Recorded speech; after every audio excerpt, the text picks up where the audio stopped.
국제 CCC 총재로 계시는, 지금 이름이 크루로 바뀌었습니다마는, 스티브 더글라스 박사님이 쓴 책 중에 Managing Yourself라고 하는, 그리스도인의 자기 관리라고 하는 책이 있습니다. 그게 보면 이런 재미있는 이야기가 소개되어 있습니다. 이른 아침에 농부 한 사람이 밭을 갈기 위해서 트랙터를 몰고 가다가 도중에 그만 가스가 떨어지게 됐습니다. 그래서 트랙터를 길가에 세워놓고 기름통을 들고 주유소를 향해 갑니다. 가는 도중에 문득 돼지에게 밥을 주지 않은 것이 생각이 나서 돌려서 돼지 우리로 갔습니다. 급히 창고로 가서 돼지 밥을 꺼내려고 하는데 이번에는 감자에서 싹이 났을지도 모른다는 생각이 떠올랐어요. 감자에 싹이 나면 제대로 팔 수가 없기 때문에 빨리 끄집어내야 합니다. 그래서 농부는 감자 창고로 발길을 옮겼습니다. 그런데 가는 도중에 장작더미 옆을 지나가는데 며칠 전에 부인이 장작을 갖다 달라고 했던 말이 생각이 났습니다. 그래서 열심히 장작을 줍고 있는데 바로 그 옆을 병든 닭 한 마리가 지나갑니다. 마음이 착한 농부는 그 닭을 치료해 줘야 되겠다는 생각에 닭의 꽁무니를 따라다녔습니다. 그러다 보니까 어느덧 해가 뉘어뉘어 서산으로 넘어가는 시점이 됐습니다. 이 농부는 새벽부터 저녁까지 쉬지 않고 열심히 일을 했습니다마는 아무것도 이루어진 것이 없었어요. 트랙터는 여전히 길가에 서 있고 돼지는 먹지 못했으며 감자는 방치되었고 병든 닭은 여전히 다리를 쩔뚝거리며 다니고 있었다고 하는, 왜 이와 같은 현상이 벌어졌을까요? 열심히 일하지 않은 것이 아닙니다. 종일 뛰었습니다. 배려심이 없거나 착한 마음이 없었던 것도 아닙니다. 부인을 생각하는 마음도 있었고 병든 닭을 도우려는 마음도 있었습니다. 그럼에도 불구하고 왜 아무것도 제대로 해내지 못했을까요? 그것은 하루를 시작할 때 무엇을 할지에 대한 분명한 계획이 없이 무작정 닥치는 대로 행동했기 때문인 것입니다. 우리 인생살이에서도 이와 같은 것을 경험할 때가 많지 않습니까? 열심히 살지 않은 것이 아닙니다. 나름대로 부지런히 일하고 바쁘게 달렸습니다. 그런데 나이가 먹고 50, 60이 지나서 제법 많은 세월을 보냈는데 뚜렷이 해놓은 것이 없는 경우, 이것저것 많은 것을 손은 대어보았는데 제대로 된 열매 하나 남기지 못한 채 허무하다, 허송세월했다 그렇게 느낄 때가 혹시 없는지요? 왜 이와 같은 현상이 벌어지는 것일까요? 우리 인생에 대한 구체적인 설계와 그림을 그리지 아니한 채 주어진 대로 마구 살아갔기 때문에 그런 것입니다. 이와 같은 모습은 지혜로운 자의 삶이라고 할 수가 없습니다. 아무 계획 없이, 뜻없이, 비전도 없이 그냥 달려가는 것은 결국 열심히 달려가도 남길 열매가 없는, 낭비할 수밖에 없는 인생이기 때문입니다. 여러분이 이제 새해를 시작하시게 되는데 2018년 한 해도 여러분이 아무 뜻 없이 그냥 달려가게 된다면 결국 어영부영하다가 헛손할 가능성이 많습니다.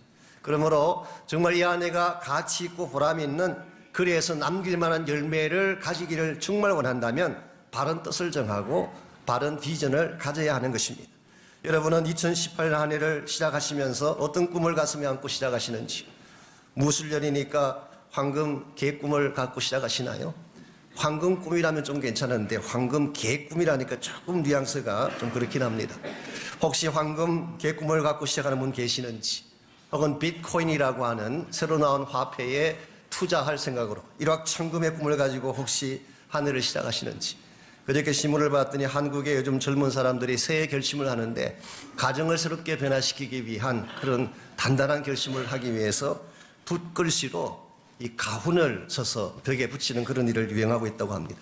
가훈의 내용이 주로 이런 것입니다. 여자는 항상 옳다, 엄마 말은 무조건 들어야 된다, 뭐 이런 가훈을 걸어놓고 가족들이 그것을 바라보면서 한 해만이라도 가정을 바르게 세워보자. 그렇게 나쁜 아이디어는 아닌 것 같습니다만은, 여러분 가족 어떤 꿈을 세우고 비전을 세울 때에 단순히 내 마음에서 출발되는 것만 하면 여러분은 잘못된 방향으로 갈 수가 있습니다.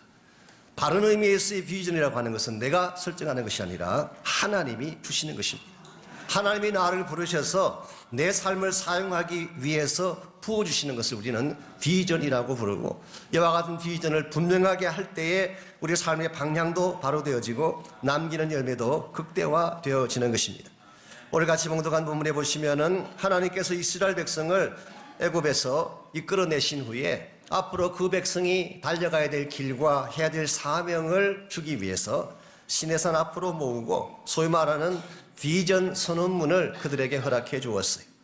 많은 성경학자들이 오늘 특별히 5절과 6절 말씀을 이스라엘 백성을 향한 비전 스테이트먼트, 비전의 선언문이라 그렇게 부릅니다. 왜냐하면 그 말씀 속에 장차 이스라엘 민족이 해야 될 사명과 달려가야 될 길이 명시되어 있기 때문에 이와 같이 하나님께서 이스라엘 백성에게 비전을 주셨는데 먼저 1절부터 3절까지를 보시면 이와 같은 비전을 받게 된 정황이 자세하게 소개가 되어 있습니다. 먼저 1절 말씀 보실까요?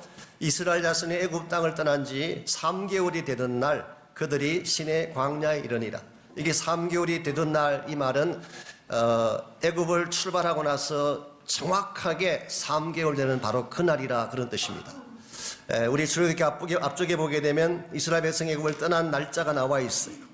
아빌월 15일 밤에 출발했습니다. 나중에 이것을 니산월이라고 바꾸긴 했습니다만 이것은 이스라엘 백성의 첫 달을 의미하는 것입니다. 이스라엘 민족은 달력을 결정할 때에 출애굽한 그 달을 1월 달로 정했어요. 그러고 나서 3개월이 되던 바로 그날, 그러므로 3월 15일입니다. 실제적으로 흘러간 기간은 2개월이에요. 2개월 동안 흘러갔지만 그러나 1월 15일 출발해서 3월 15일 이 2개월 동안 이들은 어디를 거쳐서 여기까지 왔을까요? 2절 말씀에 보면은 그들은 홍해를 건넌 후에 시나이 반도 남쪽으로 내려가서 마라와 르비딤을 지나서 시내산 앞까지 왔고 그 앞에 장막을 쳤습니다.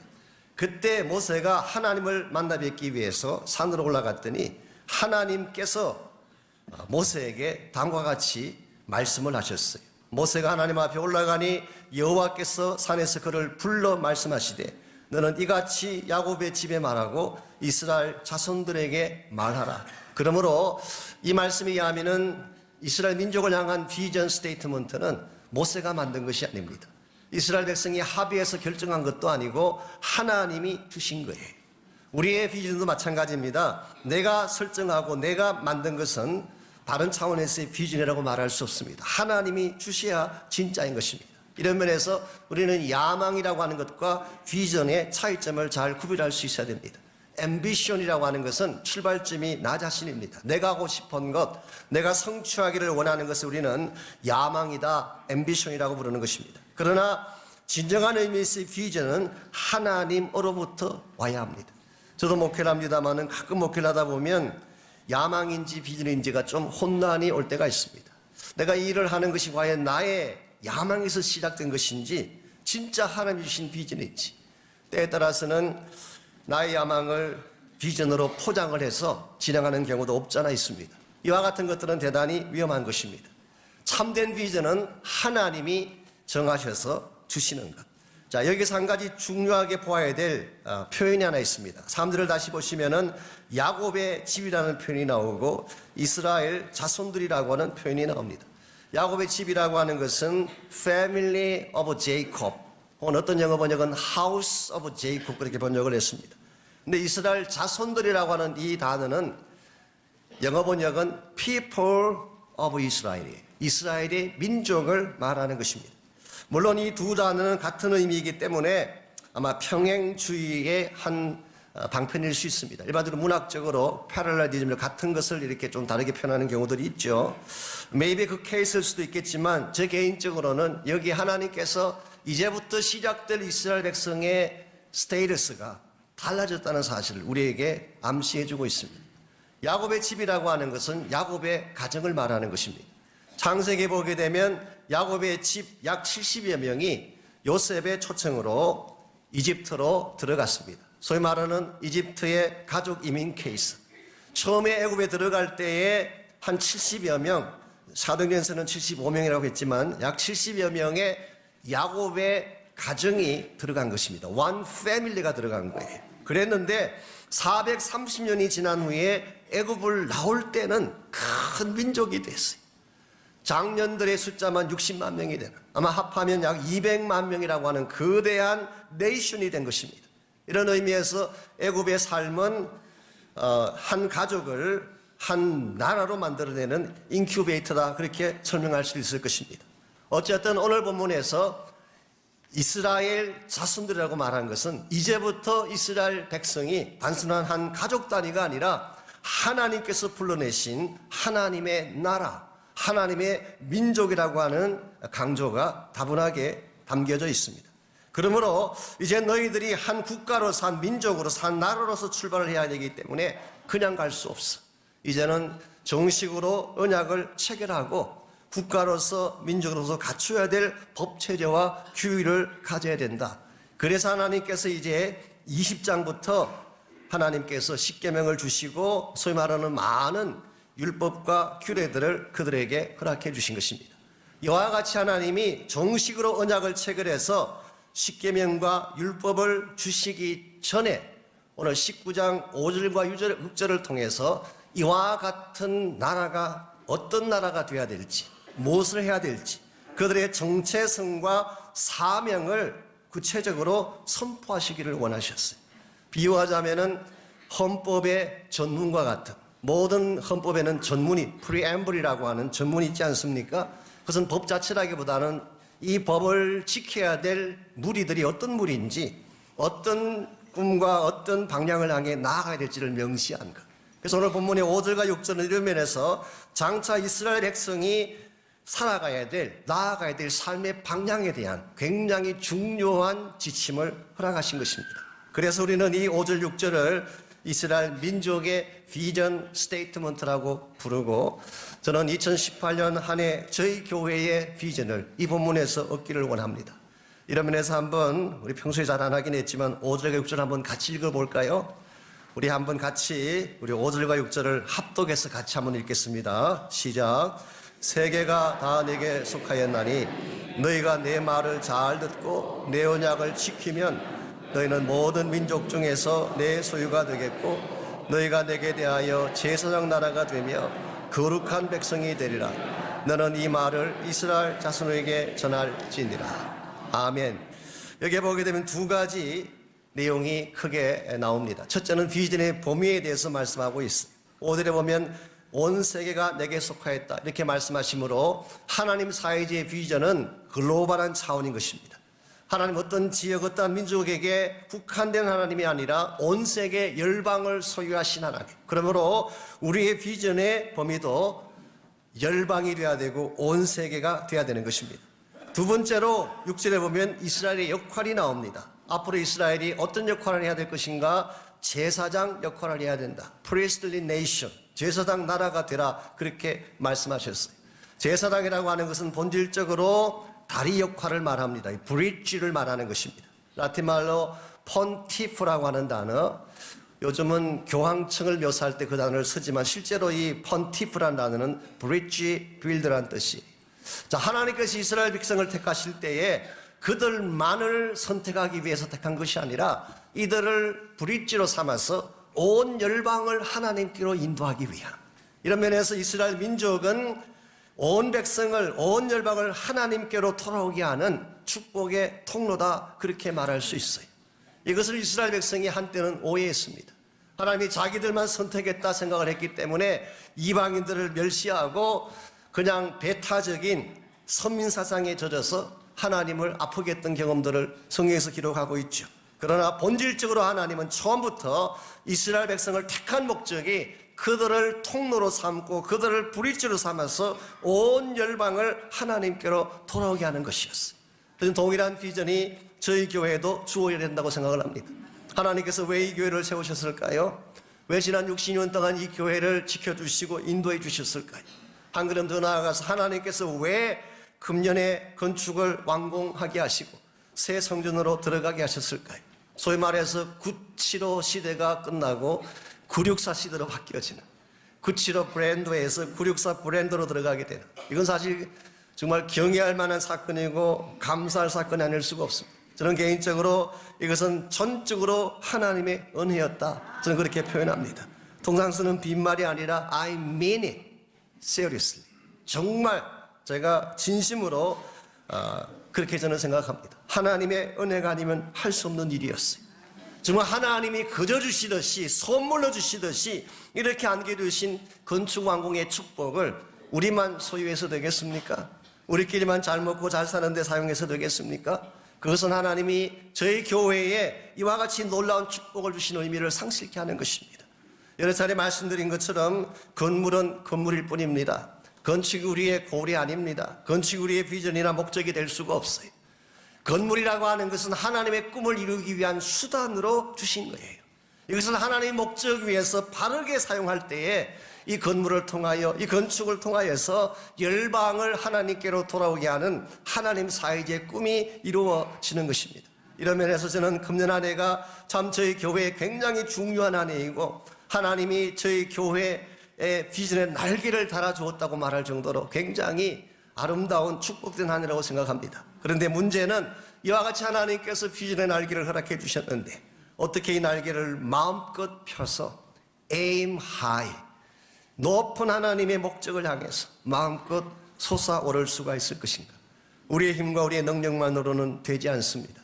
하나님은 저희 교회에 여러분 한 분 한 분에게 비전의 날개를 달아주셨는데 이것을 마음껏 펼치려면 한 세 가지의 중요한 니드가 있습니다. 오늘 본문을 통해서 우리가 이 비전의 날개를 펼치는데 꼭 필요한 세 가지 요소들을 하나씩 나누는 중에 우리가 2018년 한 해를 향한 주님의 뜻을 다시 재확인하고 헌신하는 그런 시간이 됐으면 좋겠습니다. 제일 첫 번째로 비전의 날개를 펴려면 바른 체험이 있어야 됩니다. 좀 풀어 설명하자면 하나님의 능력에 대한 바른 체험, 이것이 분명하지 아니하면 하나님의 비전에 올라탈 수가 없어요. 4절 말씀 보실까요? 4절 말씀, 내가 애굽 사람에게 어떻게 행하였음을 너희가 보았느니라. 내가 애굽 사람들에게 어떻게 행하였는지를 우리 4절 마지막 부분에 너희가 보았느니라. 영어 번역에는 You've seen what I did to Egypt. 내가 이집트에게, 내가 애굽에게 무엇을 했는지를 너희들이 보았느니라. 여기서 보았다는 이 말은 히브리 말로 라하라는 이 말은 실제로 경험했다, 체험했다, 겪었다 그런 뜻입니다. 이것은 단순히 구경하는 것과 다른 것입니다. 객관적인 입장에서 본 것하고는 다른 것입니다. 실제로 본인이 통과하고 경험한 사실을 설명하고 있습니다. 자, 하나님이 이스라엘 백성을 애굽에서 나오게 할 때에 과연 뭘 해주셨나요?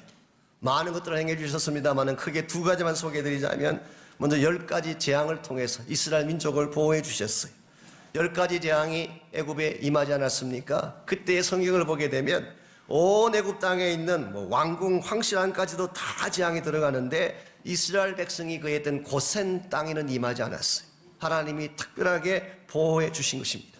특별히 마지막 재앙인 장자를 치는 재앙이 왔을 때에는 어린 양의 피를 문설주와 인방에 바른 집은 죽음의 사자가 넘어갔어요. 그래서 pass over 했다. 그래서 6월절이라고 하는 단어가 여기서 나온 것이죠.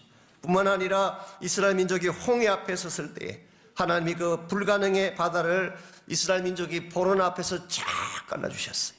그리고 그 백성들로 하여금 직접 그 바다 밑으로 난 길을 걸어서 통과하게 하셨어요. 지금 모세와 함께 시내산에 모여있는 약 200만 명의 이스라엘 백성 가운데 한 사람도 예외 없이 모두가 다 바다 밑을 직접 걸어서 통과한 사람들이에요. 그러므로 지금 이스라엘 백성들이 목격했던 하나님의 행하신 일은 멀찍이 서서 구경한 케이스가 아닙니다. 흔히 말하는 풍문으로 들으쇼 그 케이스가 아니에요. 풍문으로 알아듣고 소문 듣고 하는 이야기가 아니에요. 책이나 아니면은 어떤 간증을 통해서 얻게 되는 세컨더리 리소스가 아니에요. 이것은 본인들이 직접 경험했던 자신들의 체험, first-handed experience. 자기들이 직접 경험했던 것이기 때문에 누구도 부인할 수가 없고 누구도 이 일을 걸 수가 없는, 오늘 여러분과 저의 삶 가운데 이런 체험이 있어야 돼요. 우리 기독교 신앙은 단순한 이론이 아닙니다. 단순한 학문이나 교리가 아니에요. 살아계신 하나님을 경험하는 거예요. 이 하나님이 경험되지 아니하면 우리 신앙이 겉돌게 되는 것입니다. 추상화되어지는 것입니다. 잘 믿는 것 같은데 실제로는 형식적인 종교주의에 빠지게 되는 것입니다. 여러분이 체험하게 되면 변화가 일어나기 시작해. 어떤 사람이 기도하는지 아십니까? 기도의 능력을 체험해 본 사람, 그런 분에게는 설명이 필요 없습니다. 턱세한다고 광고하고 소리 안 쳐도 다 나와요. 본인이 직접 경험해 보았기 때문에. 기도하면 문이 열리는 걸 경험했기 때문에. 기도하면 악한 일도 변화해서 복이 된다는 것을 경험했기 때문에. 여러분이 체험하게 되면 여러분의 소유가 되어지고 이와 같은 경험이 축적되어지고 쌓여지기 시작할 때에 하나님이 나를 불러서 하나님의 비전을 위해 사용하시는 것입니다. 이런 면에서 우리가 하나님의 권세와 능력을 경험하는 것은 참 중요한 일이 아닐 수가 없습니다. 제가 오래전에 책에서 읽었던 간증입니다마는 휴스톤에 살고 계시는 바네사라고 하는 여자분이 계셨습니다. 이분의 직업은 메디컬 닥터였어요. 그러니까 미국에서 그야말로 잘 살 수 있는 그런 직업을 가진 분이죠. 그런데 지금부터 약 22년 전인 1995년도에 이 관절에 극심한 통증이 찾아온 것입니다. 그 순간 이분은 드디어 올 것이 왔다. 그 사실을 그가 느끼게 됩니다. 왜냐하면 그녀의 가정에 병력이 있었어요. 아버지는 20대 초반에 이 병을 앓다가 43살에 세상을 떠났습니다. 할머님도 같은 병으로 평생 하반시 불구자로 사시다가 세상을 떠나셨어요. 만일 그렇다면 바네사의 경우도 마찬가지일 것입니다. 다를 바가 없을 것입니다. 그 병력이 내려오는 것이니까. 아니나 다를까 점점 몸이 쇠약해 가기 시작하더니 30도 안 된 나이에 지팡이를 짚고 다닐 정도가 됐어요. 몸도 마음도 노인처럼 늙어가기 시작을 했습니다. 교회당에 들어와서 의자에 앉는 데까지 걸리는 시간이 평균 45분이 걸렸대요. 다른 사람은 2분, 3분이면 될 일을 몸이 불편하니까 45분씩이나 걸렸어요. 그래서 예배가 끝나면 의뢰의 모든 성도가 다 나갈 때까지 혼자서 기다렸다가 나갑니다. 왜냐하면 자신의 누추한 모습을 보이는 것도 싫고 다른 사람에게 누가 되는 것처럼 느껴졌기 때문에. 이 정도까지 가면 웬만한 사람 같으면 어떻게 할까요? 교회에 나오는 것을 스탑하든지 하나님을 원망하든지 이 어쩔 수 없는 가문의 저주에 사로잡힌 그 자기의 삶을 비탄하든지 아마 그렇게 했을 가능성이 많습니다. 근데 이분은 그렇게 하지 아니하고 만일 하나님이 함께 하셔서 우리 가정에 주어진 이 불행의 뿌리를 뽑아주신다면 하나님은 하실 수가 있다. 하나님께서 우리 가정에 대대로 내려오던 이 저주의 뿌리를 끊어주시면 능력 주시는 자 안에서 능치 못할 일이 없다고 하셨으니 하나님이 그렇게 끊어주시면 난 다시 일어날 수가 있다. 그리고 기도가 시작이 됐어요. 물론 하루아침에 갑자기 일어서지는 않았지만 정말 전심을 다해 기도하고 주변 사람들이 기도해 주는 가운데에 불가능할 것처럼 보이던 허리가 펴지고 통증이 사라지고 그리고 나중에는 궁극적으로 다시 일어나서 걷게 됐어요. 그분이 돌아가셨을까요? 안 돌아가셨을까요? 안 돌아가셨어요. 오히려 자신의 그 체험을 중심으로 간증하며 어떠한 역경이나 어떠한 가문의 저주나 어떠한 어려운 악한 것들이 당신을 찾아오더라도 포기하지 마십시오. 주님께서 고치시면 일어날 수 있습니다. 이게 그분이 전파하는 메시지였다고 합니다. 오늘 여러분과 제가 이와 같은 것을 경험하고 나면 두려울 것이 없어지는 것입니다. 2018년 한 해 동안에 무슨 일이 벌어질지 모르지만 만일 이와 같은 하나님의 능력에 대한 확신을 가지고 있다면 여러분이 못다할 일이 뭐가 있겠어요? 여러분은 하나님의 부르심과 비전을 향해 마음껏 나갈 수가 있는 것입니다. 이런 면에서 우리 모두에게 이 체험, 건강한 바른 체험이 필요합니다. 두 번째로 우리가 비전의 날개를 펴려면 바른 관계가 필요합니다. 즉 하나님과 우리와의 바른 관계를 말하는 것입니다. 5절 말씀을 보십시오.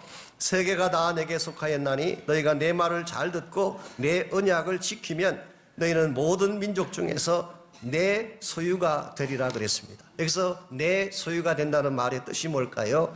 그냥 단순하게 하나님의 부속품이 된다 그런 의미가 아니라 보석 같은 존재가 된다 그런 뜻입니다. NIV 성경을 보니까 My treasured possession, 내가 너무 존귀하게 여기는 보석같이 여기는 나의 소유, 그렇게 번역했어요. 리빙 바이블은 좀 재밌게 번역했습니다. My own little flock, 나의 작은 어린 양이라고 그렇게 번역을 했습니다. 자, 보석으로 번역을 하든 나의 어린 양으로 번역을 하든 이 표현들이 강조하는 바가 뭘까요? 하나님이 지극히 소중히 여기는 사랑의 대상이다 그런 뜻이에요. 여러분은 여러분 자신을 어떻게 생각할지 모르지만 하나님은 여러분을 보석같이 여기십니다. 하나님 여러분을 자신의 품에 안아야 될 어린 양과 같은 존재로 여기는. 그러므로 흔히 하나님이 우리를 부르셔서 우리를 그냥 쓰고 버리시려고 우리를 도구로 사용하시기 위해 부른다 생각하지만 아닙니다.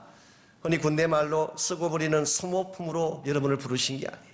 special possession. 하나님의 특별한 아끼는 보배로 여러분을 불러주셨어요. 그러므로 여러분이 먼저 하나님의 사역과 비전을 행하기 전에 내가 하나님 안에서 어떤 존재인가를 먼저 발견하셔야 됩니다. 나는 하나님의 사랑받는 보석 같은 존재다.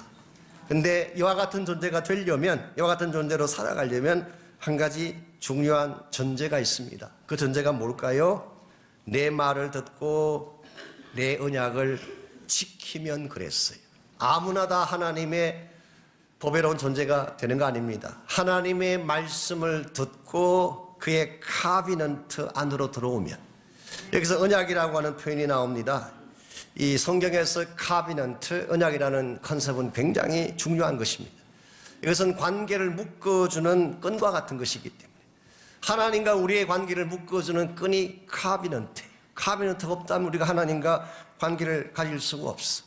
비근한 예로 남자와 여자가 아무리 오랫동안 시간을 같이 보내도, 시간을 아무리 많이 보내도 그것만으로 부부가 되지 않습니다.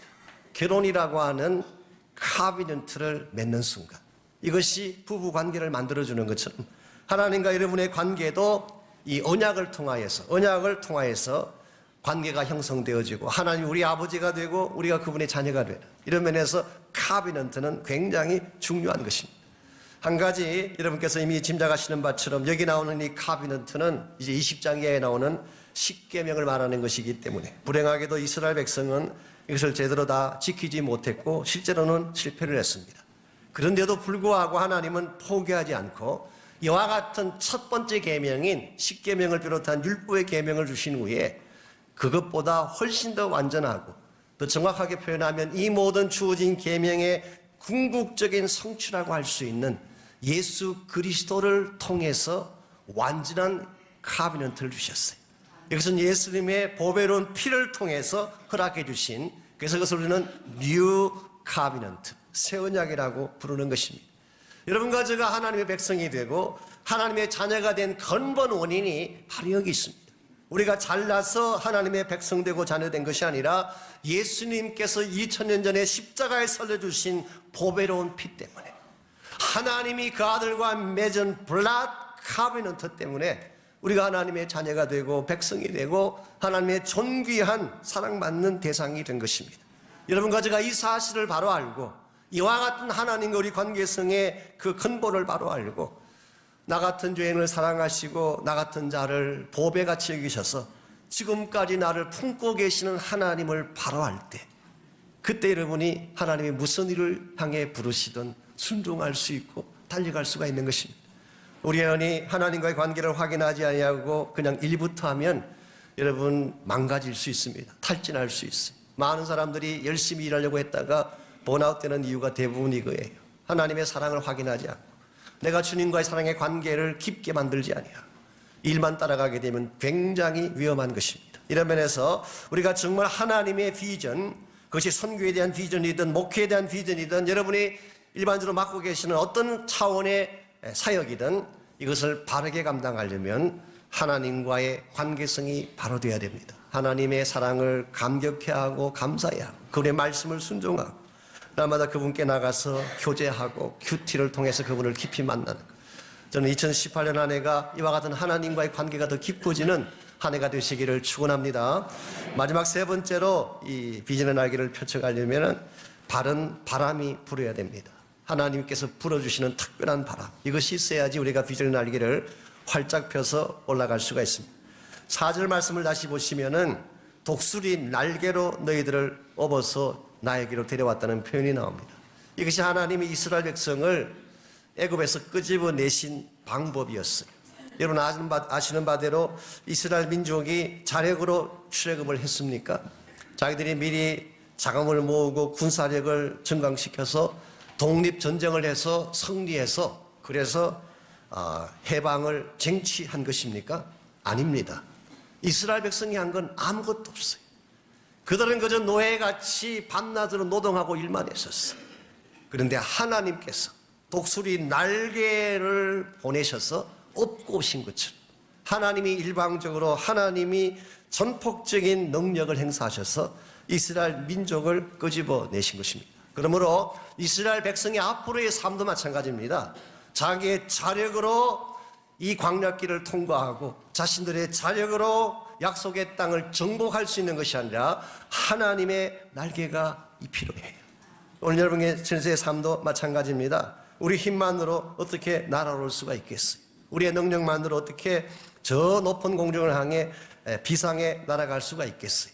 하나님의 날개가 필요하고 성령의 바람이 필요한 것입니다. 하나님께서는 우리 모두가 하나님 사이즈로 하나님의 높은 목적을 향해 날아갈 수 있도록 성령의 바람을 보내주십니다. 여러분과 제가 이 성령의 바람을 타기만 하면 우리는 얼마든지 비상할 수가 있고 새 부흥을 향해 날아갈 수가 있습니다. 왜냐하면 사도행전 2장에 보면 그 좋은 예가 기록되어져 있기 때문에. 여러분, 초대교회 부흥의 비결이 뭔지 아십니까? 초대교회가 요즘같이 무슨 큰 빌딩을 지어가지고 부흥했나요? 초대교회가 요즘같이 무슨 조직을 하고 프로그램들을 잘 짜고 뭐 기가 막힌 어떤 플랜들을 세워서 그래서 초대교회가 부흥했나요? 초대교회는 구성원 자체가 별 볼 일 없는 사람들이었어요. 거기다가 한 번도 큰일 해본 적이 없다. 베드로를 한번 생각해 보십시오. 기껏해야지 고기 잡던 사람 아니에요. 고기 몇 마리냐 세는 정도였지 그 사람이 무슨 큰 교회 지도자가 될 수 있겠어요. 그런데 이와 같은 그들의 수준에도 불구하고 초대교회가 복음으로 비상할 수 있었던 근본 이유가 뭘까요? 사도행전 2장에 보면 그 이유가 나와 있어요. 성령께서 임하셨기 때문에. 성령의 바람이 불기 시작하고 성령의 불꽃같이 일어나기 시작할 때 이 성령의 바람이 복음의 물꼬를 탄 것입니다. 이 성령의 바람이 한 번 설교에 3,000명이 거꾸로지게 만든 거예요. 베드로의 힘이 아닙니다. 베드로의 능력이 아닙니다. 하나님께서 일으키신 부흥의 바람이었어요. 리고아리 목사님이 오래전에 말씀하신 것처럼 우리는 파도를 만들 수가 없다. 우리는 다만 파도를 탈 뿐이다. We cannot make any wave. We just ride on it. 우리는 파도를 만들 수가 없어요. 파도는 하나님이 만드시는 것입니다. 우리가 어떻게 부흥의 파도를 일으킬 수가 있겠어요? 제가 무슨 능력으로 부흥의 바람을 일으킬 수가 있겠어요? 저는 할 수 없습니다. 그러나 하나님께서 파도를 일으키시면 믿음으로 탈 수는 있어요. 우리에게 필요한 것은 이것입니다. 모든 것은 하나님이 아십니다. 모든 일은 성령께서 하십니다. 우리가 할 수 있는 일은 아무것도 없습니다. 그러나 믿음으로 하나님의 등에 타면 하나님이 일으키시는 그 놀라운 부흥의 웨이브에 라이드하면 우리는 굉장한 일들을 감당할 수가 있고 온 세계 일복을 향한 비전의 꿈을 펼쳐갈 수가 있는 것입니다. 이런 면에서 우리에게 정말 필요한 것은 우리의 능력, 우리의 힘이 아니라 하나님의 우리를 안고 가시는 날개요, 바람입니다. 제가 오래전에 데일리 브레드라고 하는 책에서 읽었던 재밌는 이야기입니다. 어떤 아마추어 조종사 한 사람이 세스나라는 작은 비행기가 있습니다. 경비행기, 세스나라는 비행기가 있는데 그 비행기를 타고 6,000피트 상공까지 올라갔어요. 근데 올라갔는데 갑자기 바람이 불더니 그 비행기가 밑으로 급강하기 시작하는 것입니다. 그래서 이 아마추어 조종사가 비행기를 다시 바로잡기 위해서 전력을 다 기울였지만 소용이 없어요. 비행기는 계속 밑으로 급강하는 것입니다. 그냥 두면 이제 추락해서 죽는 것이죠. 그때 그의 머리에 불현듯 떠오르는 생각이 있었습니다. 이 훈련을 시키던, 이 비행기 훈련을 시키던 교관이 했던 이야기가 생각이 났어요. 말 높은 창경에 올라가서 세스나 비행기가 흔들릴 때 당신이 잡고 있던 조종관을 놓아버리라. 그러면 비행기가 스스로 균형을 잡고 다시 올라서게 될 것이다. 그 말이 기억이 났어요. 그런데 지금 비행기가 내려가는 과정에서 조종관을 놓는 것이 쉬운 일일까요? 결코 쉽지 않습니다. 무서울 것입니다. 그럼에도 불구하고 그 말을 믿고 조종관을 놓았어요. 그랬더니 정말 기적같이 그 비행기가 스스로 균형을 잡더니 바로 다시 바르게 위를 향해 올라가기 시작하더라고 합니다. 여러분의 인생 가운데도 갑자기 바람이 불어오고 여러분은 위를 향해 올라가기를 원했지만 갑자기 급강하해야 되는 이와 같은 위기 가운데 처할 때가 있습니다. 그때 여러분이 여러분의 조종관을 꽉 잡는다고 비행기가 다시 정상으로 돌아올까요? 아닙니다. 두렵지만 그 조정관을 놓고 하나님께 맡기셔야 돼요. 그러면 내게 힘으로 할 수 없는 그 일을 하나님께서 균형을 잡아주시고 나의 능력으로 풀 수 없는 그 문제를 하나님이 풀어주셨어. 다시 하늘을 향해 올라가게 하십니다. 사랑하는 성도 여러분, 2008년 한 해가 이미 시작이 됐습니다. 우리 마음속의 소원은 하늘을 향해 올라가는 것이지만 우리의 의지와 상관없이 우리의 인생 비행기가 흔들리기도 하고 때에 따라서는 땅을 향해 급강하는 이런 어려움도 찾아올지 모릅니다. 그러나 여러분 두려워하지 마십시오. 하나님이 여러분과 함께 가실 것이기 때문에 무슨 일이 있더라도 다시 잡아주실 것이기 때문에 심지어 내 앞에 찾아오는 폭풍을 하나님은 높이 더 올리셔서 폭풍 너머에 있는 새로운 꿈과 비전을 보게 하실 것이기 때문에 이것이 우리가 2018년을 살아가야 될 이유이고 2018년을 출발하면서 우리 마음속에 꼭 확인해야 될 우리의 확신입니다.